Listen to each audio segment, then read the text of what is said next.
Jail মানেই কি শুধু শাস্তি নাকি সংশোধন?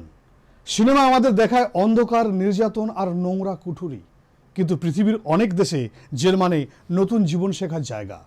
বাস্তবটা বোথ আর ডিফারেন্ট, দুটো ডিফারেন্ট স্টোরি। ভারত এখন প্রায় 5 লক্ষ বন্দী, কিন্তু জায়গা আছে মাত্র 4 লক্ষের জন্য। ভিড় এমন যে ঘুমোনোর খাটও ভাগ করে নিতে হয়। একটাই টয়লেট ব্যবহার করে 70 থেকে 80 জন।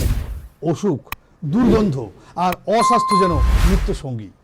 এর বিপরীতে নরওয়ে বা জার্মানির জেলে বন্দীদের ঘর আছে, টিভি আছে, রান্নাঘর আছে, এমনকি খেলার মাঠও আছে। শাস্তি নয়, সেখানে গুরুত্ব পায় জীবন বোধ শেখার। ভারতের এক বন্দীর জন্য দিনে মাত্র 50 টাকা খরচ হয় খাবারে। মহারাষ্ট্রে আরও কম। বিপরীতে অস্ট্রিয়া বা সুইজারল্যান্ডে বন্দীরা নিজের হাতে রান্না করে ডিগনিটি বজায় রেখে খায়। তাদের দেওয়ালে লেখা থাকে, all human beings are born free and equal in dignity. ভারতীয় জেলে লেখা সাইলেন্ট জোন। চিকিৎসার অভাব গুরুতর সমস্যা। মহিলা বন্দীদের 9%-এরও বেশি HIV পজিটিভ। অনেকেই স্যানিটারি প্যাডও পান না। অন্যদিকে নরওয়েতে গর্ভবতী বন্দীর যোগা ক্লাস পর্যন্ত আছে। কিন্তু উন্নত দিকও আছে ভারতের ওপেন জেলগুলোতে ভালো আচরণ করলে বন্দীরা বাইরে কাজ করতে পারে, কিন্তু গোটা দেশের সংখ্যা মাত্র 17। আর অনেক জেলেই আছে ভিআইপি সুবিধা।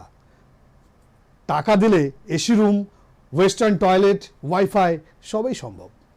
শিশু বন্দীদের জন্য থাকা বোস্টাল স্কুল, এখানেও কিন্তু নির্যাতন থামেনি। এক রিপোর্ট বলছে 53% শিশু যৌন সহিংসতার শিকার, অথচ উন্নত দেশগুলোতে তাদের শেখানো হয় সহানুভূতি আর একটি আলো মাখা ভবিষ্যতের আশা। সবশেষে একটাই প্রশ্ন, জেল কি মানুষের ভুলের শাস্তি নাকি নতুন করে মানুষ হওয়ার সুযোগ? যেখানে বন্দীকে শুধু অপরাধী হিসেবে দেখা হবে, সেখানে মানবিকতাই আজীবন বন্দী হয়ে থাকবে।